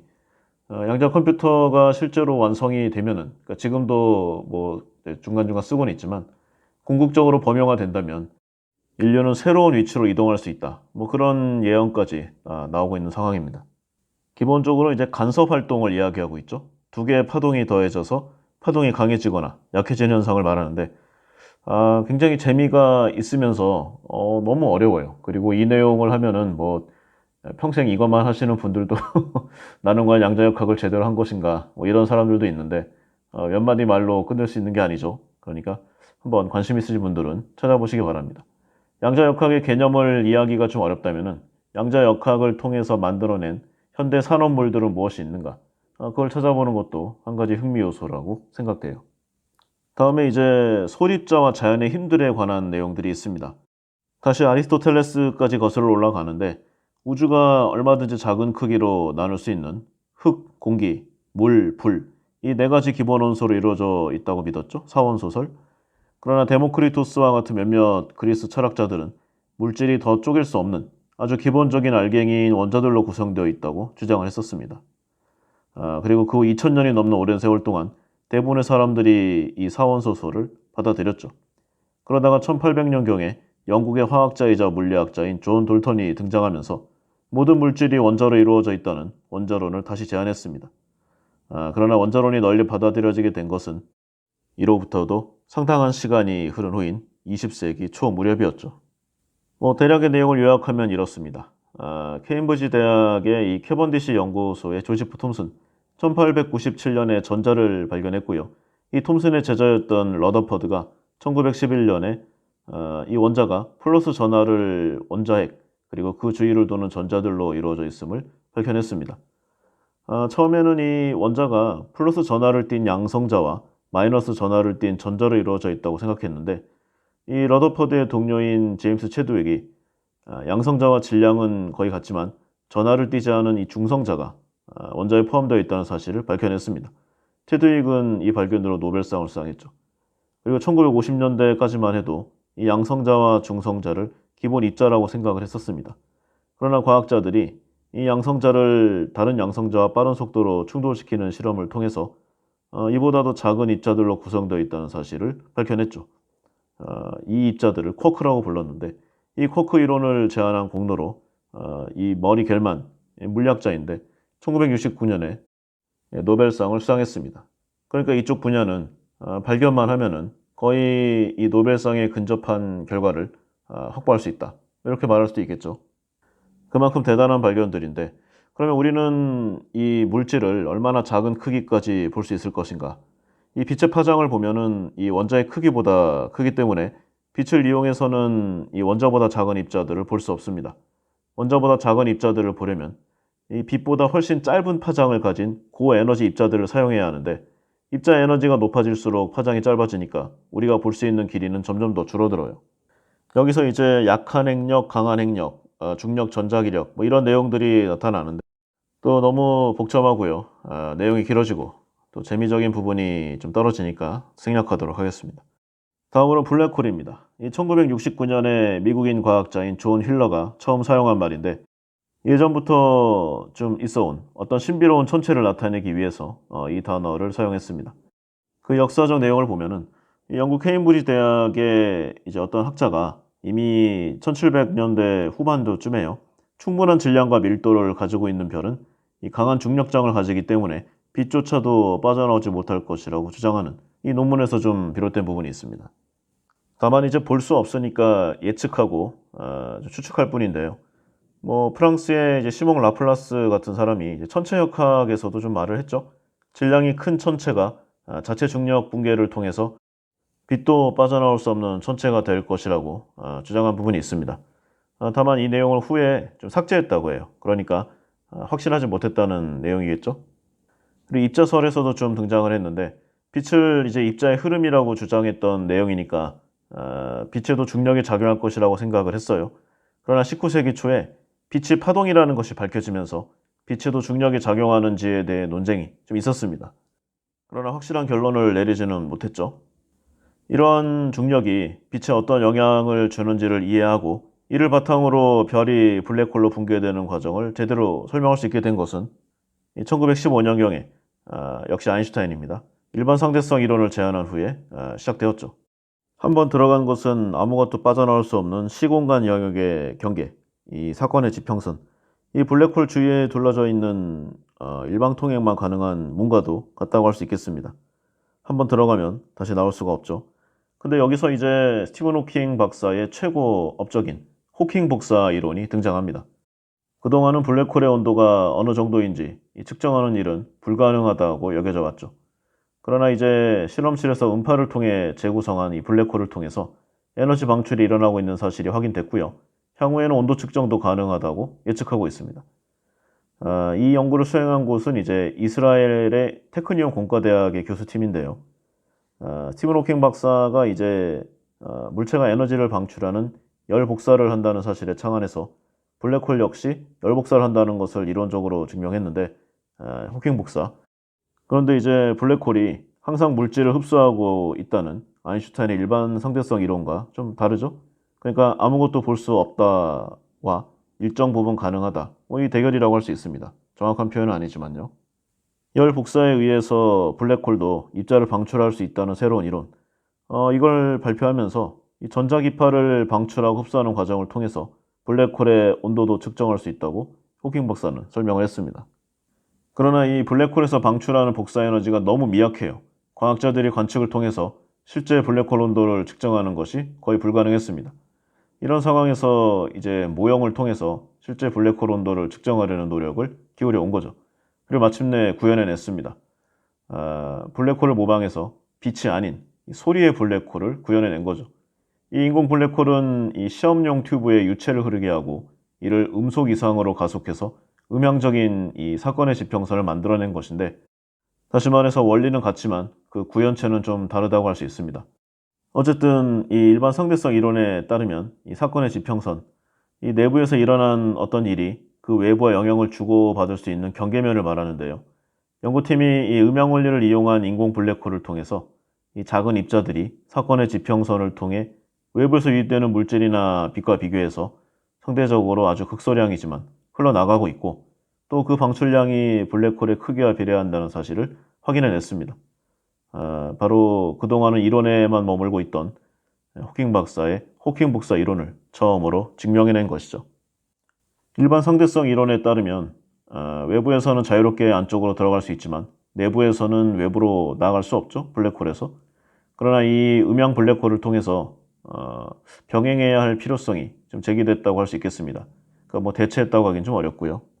뭐 정리하자면은 빛이 블랙홀 안으로 빨려 들어가고 있지만 다른 곳에서는 아주 극미량이지만 새어 나가고 있다는 것을 확인한 것인데, 과연 이 정도가 무슨 의미가 있는가라고 할 수 있어요. 그러나 어떤 정보값이 0이면은 곤란한 내용들이 아주 극미량이라도 있다. 그러면 이제 벌크업과 응용이 가능합니다. 지금까지 과학은 어떤 프로토타입의 이론을 바탕으로 현재 우리 문명을 이뤄내왔죠. 어떤 미지의 지식이나 좀 존재, 이 지혜를 얻어내는 것, 아주 작은 최초의 시작점부터 시작되었다는 것을 잊어서는 안 될 것입니다.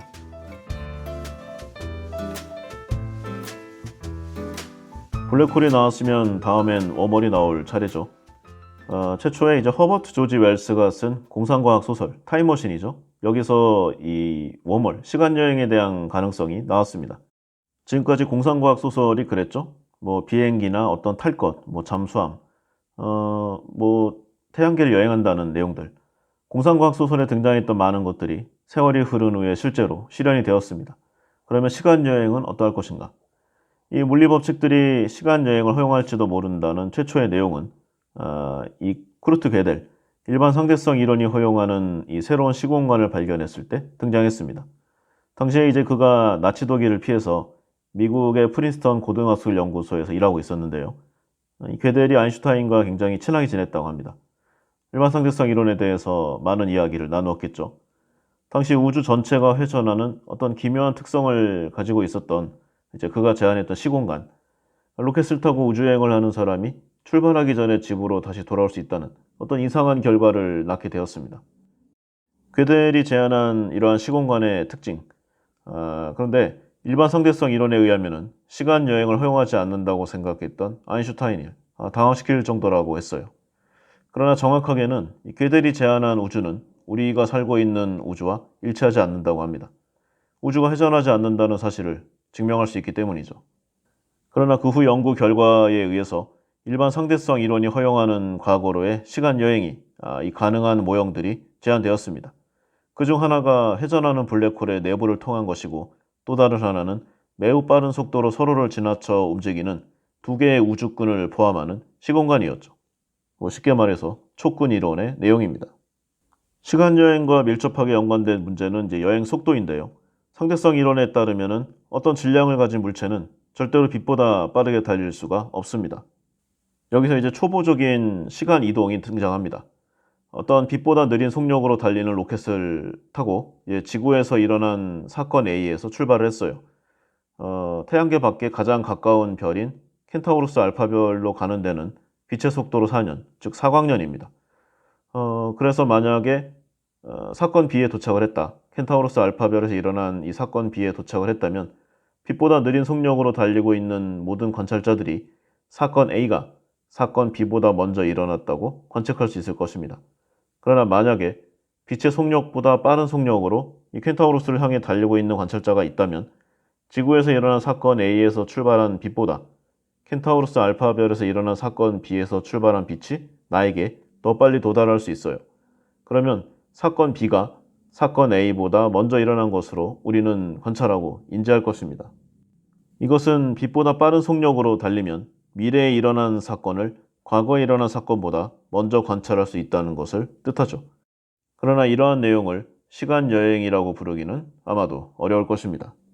그러나 어쨌든 미래의 시간 이동, 시간 여행은 가능하다는 내용이고요. 이걸 이제 더 응용해 나간다면, 그리고 기술력이 뒷받침된다면 어쩌면 가능할 수도 있겠죠.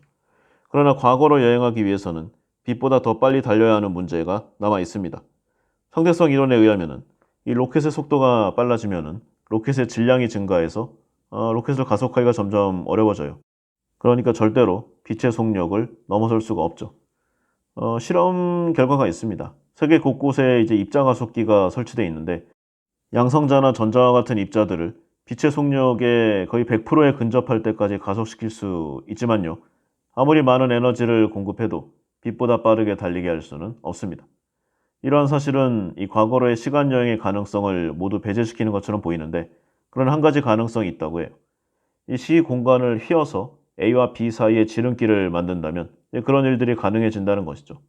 그 한 가지 방법이 바로 이 A와 B 사이에 벌레구멍, 웜홀을 만드는 것입니다.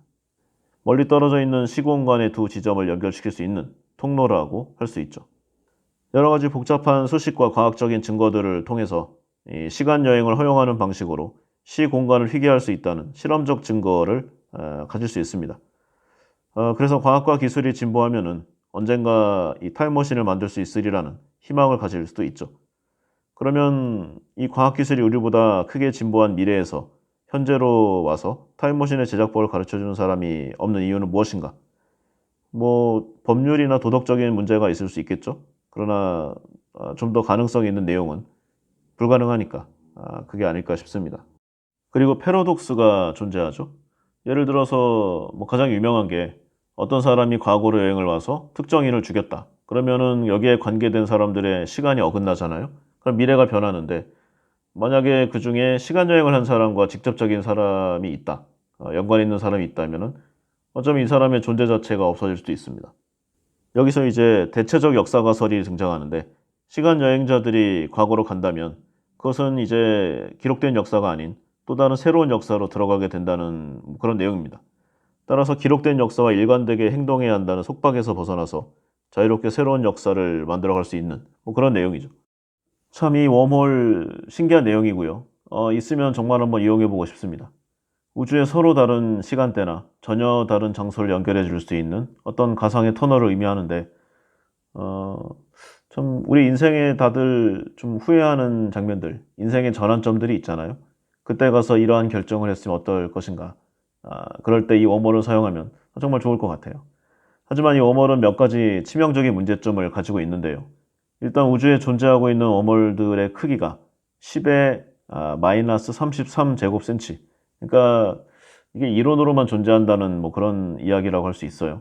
그러니까 극히 작은 가능성인데, 물론 우주가 팽창하면서 워멀의 크기도 비례해서 좀 늘어났을 가능성도 있다고 합니다. 하지만 문제는 이것뿐만이 아니고, 대부분의 워멀들이 만약에 있다고 가정을 해도요, 극도로 불안정한 상태로 아주 간신히 유지되고 있을 가능성이 높다. 여기에 바로 문제점이 또 있습니다. 그래서 과학자들이 이 웜홀의 안정성을 높이기 위한 솔루션으로 음의 물질을 제안하기도 했는데, 뭐 예전에도 잠깐 얘기했어요. 음의 물질은 과연 실제로 존재하는지 여부도 아직 잘 모르지만, 실제로 있다고 하더라도 이것을 만드는데 어마어마한 에너지가 필요하다는 거죠. 그리고 가장 중요한 문제, 바로 웜홀이 실제로 발견된 적이 없다는 겁니다. 그리고 실제로 웜홀이 발견될 가능성도 앞으로 매우 낮다고 생각하고 있죠.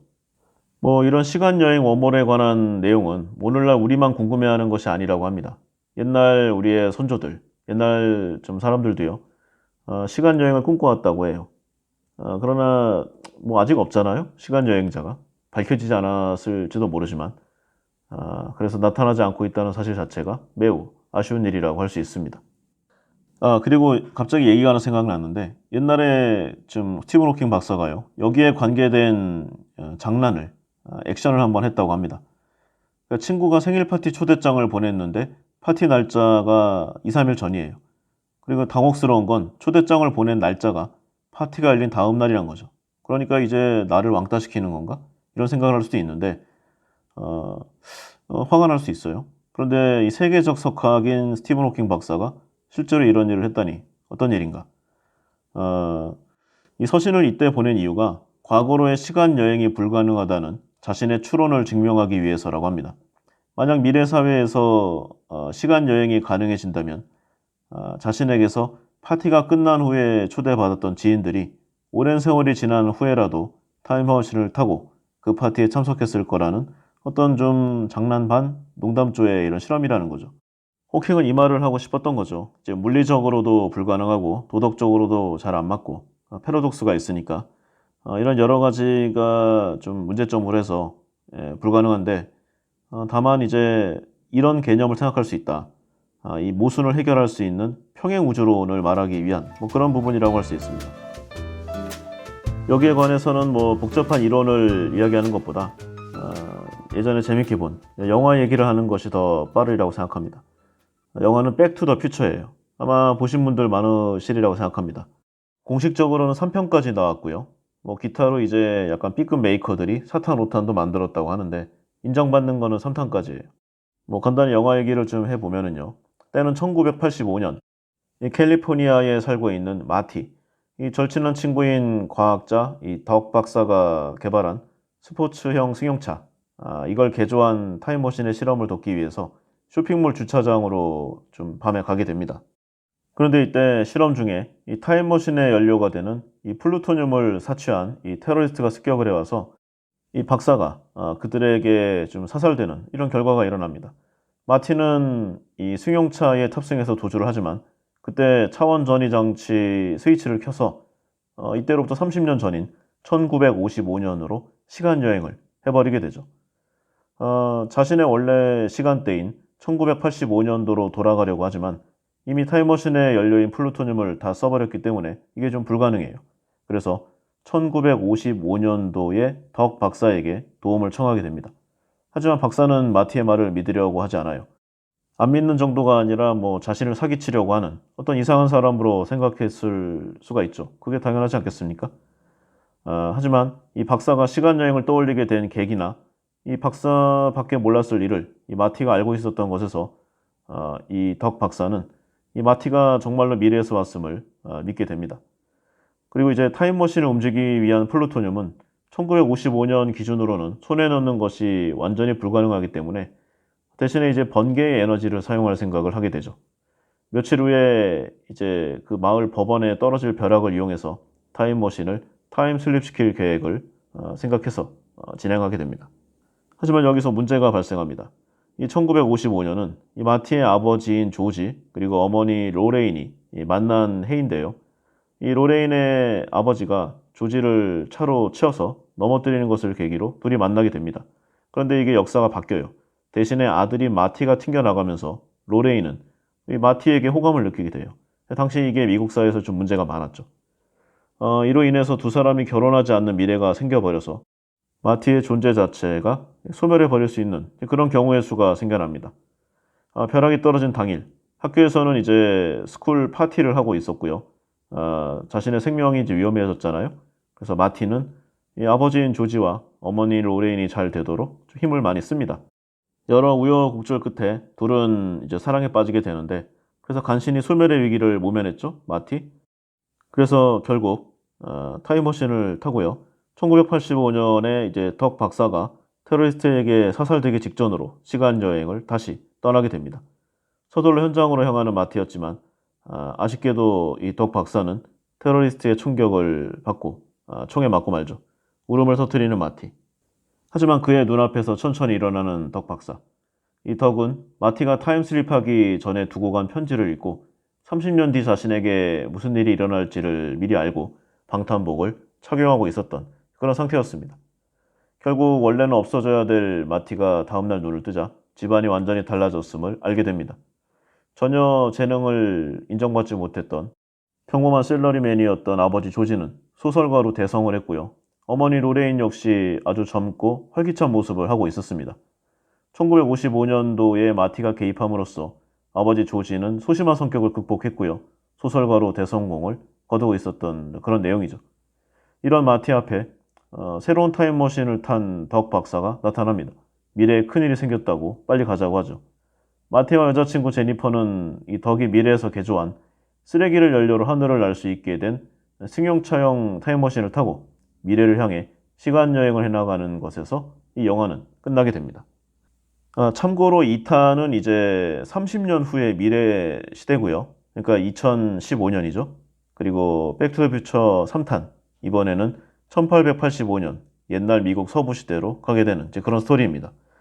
재미있어요. 세 편 다 재미있고 한번 시간 되실 때 보시면 여러 가지를 생각하시게 될 겁니다. 어떤 거를 생각할 수 있느냐? 여기서 살펴볼게 상영화된 영화 백투더퓨처 속 발명품 이야기입니다. 당시에 이제 그냥 획기적인 영화였고 좀 참신했잖아요. 그리고 이제 미래 사회를 구현해야 되기 때문에 1985년도에 상상했던 2015년 과연 어떤 시대인가? 이 영화에서 그 내용의 힌트를 찾아볼 수가 있습니다. 먼저 이제 스마트 안경인데요. 영화에서 주인공 마티가 이제 전화 통화를 할 때 스마트 안경을 많이 씁니다. 영화 개봉 당시 관람객들은 허무맹랑하다는 평가를 내렸지만요. 이 스마트 글라스는 영화 속 안경보다 더 많은 기능을 현재 탑재하고 있습니다. 지금은 이제 뭐 정보 보안이나 디자인상의 문제로 좀 소수 부분에서 사용 중이고요. 더 발전해야 될 부분이 많지만요. 아마도 결국은 좀 일상화된, 좀 범용화된 제품이 되지 않을까 생각합니다. 그리고 또 벽걸이 TV가 있어요. 영화가 개봉한 1980년대만 해도 대부분 이제 브라운관 TV잖아요. TV의 뒷부분이 커다랗게 솟아 있었기 때문에 공간을 많이 차지했습니다. 2015년으로 온 마티는 이 벽걸이 TV에 놀라움을 감추지 못했죠. 그러나 이제 우리 일상생활에서 벽걸이 TV, 평면 TV는 뭐 그냥 범용품이죠. 또 태블릿 PC가 있습니다. 영화에서는 이제 덕 박사가 태블릿 PC를 가지고 돌아다니는데 뭐 설명이 필요 없죠. 워낙 지금 많이 쓰고 있으니까. 그러나 당시에는 정말 획기적이었는데 미래의 과학 제품들을 예견한 이 영화에 참 대단한 내용들이 많이 있다는 그런 생각들을 많이 합니다. 또 화상회의. 나이가 든 맥플라이가 집에서 이제 커다란 TV를 보면서 화상회의를 하는데요. 1980년도에는 뭐 환상에 가까웠죠. 그러나 현재는 너무나 많은 화상회의 플랫폼이 존재합니다. 원래도 있었지만요. 코로나 시대로 인해서 더욱 발전된 그런 분야가 아닐까 합니다. 그리고 얼굴 인식. 이 브라운 박사의 쌍안경에는 얼굴 인식 기능이 있는데 현재 뭐 핸드폰 등에 뭐 거의 다 들어가 있죠. 보안 해제용도 있고 여러 가지 또 응용화된 그런 내용들이 있습니다. 얼굴 인식과 더불어서 지문 인식. 뭐 이제는 지문보다는 아까 이거 얼굴 인식이나 홍채 인식 등으로 더 발전된 기술이지만 어쨌든 당시에는 매우 혁신적인 테크놀로지였죠. 그리고 인터넷 뱅킹. 영화에서는 이제 늙은 마티가 그의 은행 카드를 집에 있는 기기에 인식시키는 장면이 나오는데 지금 뭐 인터넷 뱅킹은 벌써 옛말이고 모바일 결제 서비스가 워낙 흔하죠. 그리고 3D 영화. 마티가 이제 3D로 제작된 조스 19편. 실제로는 19편이 아니죠. 훨씬 적죠. 그래서 이걸 상영하는 영화관을 지나가는데 뭐 아바타나 주라기 월드 같은 3D 영화가 크게 흥행했고요. 이게 벌써 뭐 몇 년 전이잖아요. 지금은 가정용 버추얼 기기들도 너무 많을 정도로 좀 상용화 됐습니다. 그리고 모션 컨트롤 게임. 영화에서는 이 마티의 움직임을 읽는 게임기가 등장하는데요. 엑스박스에 연결하는 이 마이크로소프트 키넥트 이런 좀 다양한 회사에서 사람의 움직임을 바탕으로 한 게임 진행 장치를 이미 상용화해서 아주 잘 판매하고 있습니다. 또 드론 카메라도 있죠. 백투더퓨처 영화에서는 범죄자의 체포 현장을 이 공중에서 취재하는 로봇이 등장합니다. 이 역시 지금은 너무나 흔히 볼 수 있는 물건이죠. 뭐 기타적으로도 더 많이 있습니다. 근데 이 정도 하고요. 이 영화에 나온 미래 발명품 중에 어떤 좀 글로벌 사이즈의 기업 몇 군데만 좀 투자해 놓았다. 그러면 아마도 지금 굉장히 평안한 인생이 되었을 것임에 틀림없습니다. 만약에 이 영화 한 편만 제대로 잘 봤어도 인생이 달라졌을 것이라는 생각과 함께 아니 그러면 쉬는 시간에 영화 한 편 보는 중에도 돈 벌 궁리를 해야 한단 말인가 이런 자괴감이 또 공존하는 묘한 느낌을 받았습니다.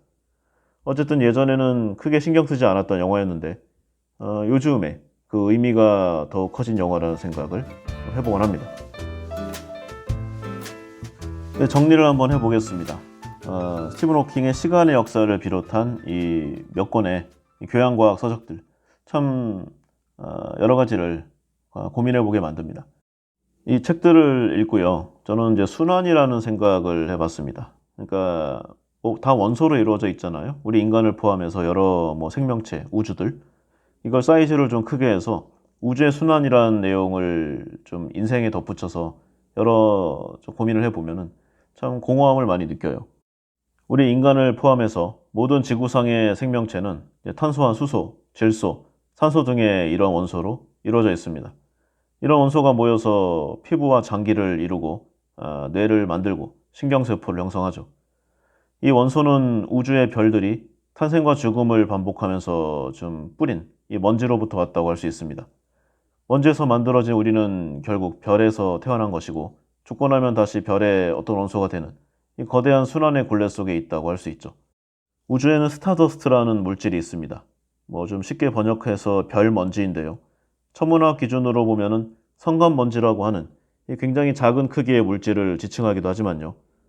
우주 공간에 흩어져 있는 작은 물질들을 통틀어서 표현한 것이라고 보면 되겠습니다. 매우 중요한 요소가 아닐 수 없어요. 왜냐하면 우리 자신은 물론이고 우리가 아는 모든 것이 실은 이런 우주 속의 먼지들에서 비롯되었기 때문입니다. 우주에서 가장 흔한 물질은 수소죠. 물리학자들의 많은 시뮬레이션 결과 이 많은 수소가 전부 빅뱅 직후에 생겨났는데 이 원자핵이 양성자 하나인 가장 단순한 원소이기 때문에 그렇습니다. 시간을 보면은 빅뱅이 일어나고 한 몇 초 뒤에 가장 작은 물질인 쿼크와 전자가 생겨났고요. 이어서 우주의 온도가 10조 도씨 정도까지 식은 그 시간이 되자 쿼크들이 모여서 양성자와 중성자를 만들어냈습니다. 이게 뭐 몇 초라고 그냥 말은 쉽게 했지만 이 10의 마이너스 뭐 몇 승 이렇게 되는 아주 정말 짧은 순간의 시간들입니다. 그러니까 빅뱅 후에 이 1초도 안 되는 아주 짧은 시간 동안에 우주의 모든 수소 원자핵이 만들어졌으니까 이때 이미 우주 속 모든 별들의 재료가 다 만들어진 것이나 다름없다고 할 수 있죠. 그리고 다시 이어지는 좀 짧은 시간 동안 만들어진 양성자와 중성자들 서로 붙어서 합성이 이루어지면서 원자 번호가 2와 3인 헬륨과 리튬 계통의 원자핵이 만들어졌습니다. 그리고 태양을 위시해서 우리가 밤하늘에서 보는 것들의 대부분이 수소 헬륨의 덩어리들인데 이 두 원소가 이 암흑 물질을 제외한 우주 전체 물질 질량의 대부분을 차지하고 있습니다. 그럼에도 불구하고 정작 우리 주변에는 이들과는 다른 이 나머지 2% 속의 원소들만 가득 차 있으니까 정말 이상한 일이 아닐 수 없어요. 물론 이제 수소 같은 경우에는 산소와 화합한 물의 형태로 좀 보이기도 하지만 우리가 들이마셔야만 살 수 있는 산소, 이 지구 대기와 과자 봉지 속에 가장 많이 들어있는 질소, 온갖 다른 것들과 화합해서 유기체를 구성하는 탄소, 모래를 만들어내는 규소, 오늘날의 실리콘 문명은 다 여기서 온 거죠. 그리고 우리가 일상에서 사용하는 철 같은 것들은 과연 어디에서 온 것인가? 물론 이제 우리는 대략 알고 있습니다. 이 물질들은 바로 저 하늘의 별들이 자신의 몸을 불태워서 만들어낸 것들이라는 것을요. 별이 연료인 이 수소의 핵융합결과 헬륨 덩어리로 바뀌면은 초고온의 중심부에서 다시 헬륨의 핵융합 반응이 일어납니다. 그렇게 되면은 이 수소가 헬륨으로 변했듯이 이제 헬륨보다 더 무겁고 복잡한 이 원소들이 하나씩 만들어지죠. 이후에 중심 온도가 수억 도씨 정도가 되면은 헬륨이 탄소를 낳고 이 탄소가 네온을 만들고 다시 또 온도가 10억 도씨로 넘어가면서 네온에서 산소, 산소에서 규소 이렇게 계속 원소들이 생겨납니다. 그리고 마지막 단계인 이 원자번호 26번인 철에 이르기 위해서는 물경 30억 도 이상의 열이 필요하게 되는데 이게 뭐 엄청난 시간이 필요하죠. 힘도 필요하고 수소가 양성자 하나를 가진 데 비해서 철은 26개를 갖고 있으니까 별 속에서 얼마나 강력한 핵융합 반응이 일어났는지 이해할 수 있습니다. 그러나 이 별 내부에서 만들어지는 온도와 압력에는 한계가 있고 철은 무척 안정된 물질이기 때문에 정상적인 별의 일생 속에서 만들어지는 물질은 이 철이 마지막이라고 할 수 있죠. 그러면 우리가 흔히 중금속이라고 부르는 이 철보다 원자핵이 더 많은 원소들, 뭐 예를 들어서 구리나 납, 니켈, 뭐 금, 은, 우라늄 이런 것들은 다 어떻게 만들어진 것인가? 이런 물질들은 별의 죽음을 통해서 생겨난다고 합니다. 다른 모든 것과 마찬가지로 별도 영원하지 않고요.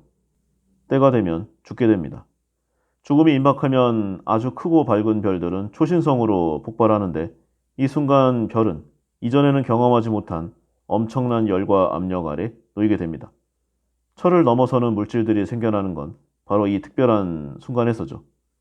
그리고 이어서 엄청난 폭발로 만들어진 물질들이 주변의 우주 공간으로 산산이 뿌려져서 우주의 먼지가 되어버립니다. 우리가 세상이라고 부르는 모든 것들이 이렇게 만들어지고 퍼져나갔죠. 지구를 예로 보면은 지구의 지각을 이루고 있는 주요 원소가 산소, 규소, 알루미늄, 철, 뭐 칼슘, 나트륨, 뭐 칼륨, 마그네슘 이런 것들이잖아요. 이 원소들이 만들어내는 산과 들 같은 자연, 그리고 오늘날 우리가 사용하고 있는 첨단 테크놀로지, 휴대폰이나 컴퓨터, 자동차 이렇게 인간이 만들어낸 물건들도 마찬가지입니다. 그리고 여기에는 인간을 포함한 생명들도 함께인데 생명체를 이루는 6개의 주요 원소가 탄소, 수소, 질소, 산소, 인, 황입니다. 그런데 이 요소들도 모두 별이 죽으면서 흩뿌린 이 우주의 스타더스트에서 왔다고 할 수 있어요. 그러면 우리가 죽은 다음에는 어떻게 되는 것인가? 먼지에서 왔다가 먼지로 간다는 말처럼 썩어서 흙으로 돌아간다는 사실은 누구나 알고 있습니다. 하지만 여기서 끝나지 않아요. 흙과 섞인 우리 몸속 모든 물질들은 사라지지 않고 이 미생물이나 동식물의 양분이 되어서 생태계 속을 계속 순환하게 됩니다. 그런 나날들이 무한처럼 반복되지만 어느 시점이 되면 이제 드디어 임계점에 이르러 변화가 일어납니다. 수십억 년 뒤에 태양이 수소 연료를 다 써서 뜨겁고 거대한 적색 거성으로 변하기 때문이죠. 태양의 팽창에서 지구 궤도에 점점 가까워지면 지구는 엄청난 열로 모든 것이 녹아버립니다. 생물은 물론이고 산도 바다도 뭐 어떠한 자연 구조물도 없는 아주 밋밋한 구체로 변하게 되죠. 우리가 천체망원경으로 우주를 살펴보면 대부분 사막과 같은 그런 참 아무 특징이 없는 별들이 많은데 그렇게 되어버리고 마는 것입니다. 우리의 고향인 지구가 마침내 종말을 맞게 되는 것이죠. 그리고 이후 태양에 흡수되어서 지구 안에서 순환하던 우리 몸속의 물질도 원자 상태 그대로 그 속에 녹아들게 됩니다. 이렇게 우리 모두를 흡수한 태양은 이제 탄소로 된 핵을 제외한 모든 물질을 다시 우주 공간에 방출하고 그렇게 방출된 물질들은 허공을 떠도는 스타더스트가 되게 됩니다. 이 미세한 먼지들은 기나긴 세월이 지나면서 다시 천천히 모이고 중력 수축을 하면서 가스원반을 형성하게 되는데 이러면은 이제 수축과 회전 그리고 온도 상승, 그러면 이제 핵융합 반응을 일으킬 정도에 도달하게 되죠. 처음에 이야기했던 새별 탄생 과정으로 돌아가는 것입니다. 그러는 과정에서 주변의 물질들은 별의 주위를 돌면서 이 돌과 가스 덩어리의 행성들을 만들고 다시 땅과 하늘, 산과 바다 같은 것들이 생겨나게 됩니다. 그 중에 일부에서는 지구에서 그랬듯이 생명이 생겨나거나 아니면 언젠가는 자신을 생각하고 우주를 바라보는 존재가 될 수도 있죠. 이 너무나 거대하고 드라마틱한 시공간의 스케일 때문에 마치 어떤 신화나 상상 속의 이야기처럼 느껴지지만 이런 일은 우주에서 늘상 일어나고 있고 그다지 어렵지 않게 관측할 수 있는 객관적인 사실입니다. 무엇보다 이미 그런 과정을 거친 물질들을 물려받은 우리 자신의 존재가 바로 그 증거라고 할 수 있죠. 이렇게 우리는 별에서 온 물질들을 통해서 생명을 얻어 살다가 언젠간 다른 별과 행성, 그리고 생명의 씨앗이 되고 마는 것입니다. 이 모든 것을 망라하는 그리고 소멸시키는 대순환의 드라마. 너무도 광대하기 때문에 무섭고 좀 두렵기조차 해요. 그러나 그 의미를 들여다보면은 건조하게만 여겨졌던 이 물질 세계에 어떤 좀 특성, 영성을 마주할 수도 있습니다. 부나 권력 같은 어떤 세속적인 가치들이 좀 추앙받는 세상이잖아요. 그런데 이 엄청난 사이즈의 시공간 안에 들어오면은 우리가 갖고 있는 100여 년이라는 시간은 그야말로 찰나요. 존재는 티끌일 뿐입니다. 그래서 그런 것들은 죽음과 소멸을 마주하기 위한 내면의 힘이 되지 못하는 증거라고 할 수 있죠. 이 거대한 순환에서 한 인간의 짧은 인생은 물론이고 별의 일생 같은 우주적 차원의 기나긴 시간마저 뛰어넘는 이 새로운 별과 생명의 내용들. 이 내용을 생각하다 보면은 자칫 허무로 귀결될 수 있는 그런 가능성도 있어요. 우리 자신의 존재에 대해서 아무런 가치를 못 느낄 가능성도 있죠. 다만 변하지 않는 것. 각기 갖고 있는 시간은 짧고 그 이야기는 잊힐망정 결코 완전히 소멸하지는 않는다는 것입니다. 우리 모두는 적어도 일생에 몇 번은 최소한 한 번은 자신의 존재 이유와 의미를 고민하는 때가 옵니다. 그리고 그 고민이 깊어지면 어떤 사람은 종교에서 답을 찾으려 할 것이고요. 어떤 사람은 철학이나 문학 같은 인문학에 다가가기도 하고 어떤 이는 가족이나 자식들에게서 삶의 의미를 구하기도 하죠. 구원의 과정을 통해서 영생을 갈망하거나 아니면 삶을 좀 반대로 담담하게 여기는 그런 결과를 받기도 합니다. 이것들 중에 어느 것이 답인지는 알지 못하고요. 어떤 것이 답이어야 한다는 의무도 없습니다. 다만 현대 과학이 우리가 과거에는 전혀 알지 못했던 세상의 진실을 밝혀내고 있잖아요. 그리고 그 속에서 역시 예전에는 꿈조차 꾸지 못했던 어떤 의미들이 또 생겨나고 있습니다. 이렇게 구원은 어쩌면 바깥이 아니라 세상의 이치를 바라보는 스스로의 내면을 통해서 가능한 일인지도 모르죠. 내가 나를 바라보고 구원하지 않는데 그 누가 있어 나를 지켜줄 것인가? 이 영원과 억겁의 시간을 살아가는 우주와 별의 광활한 사이즈 앞에 미력함과 허무함을 깨닫는 이 우주에 관한 생각과 공부. 어쩌면 이런 당장에 돈이 되지 않는 것들이 우리를 인간답게 살아가게 해주는 요소들은 아닌가 하는 생각을 해봅니다.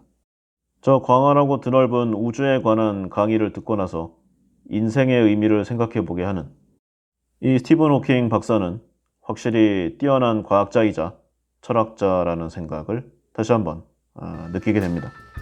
오늘은 여기까지 하겠습니다. 감사합니다.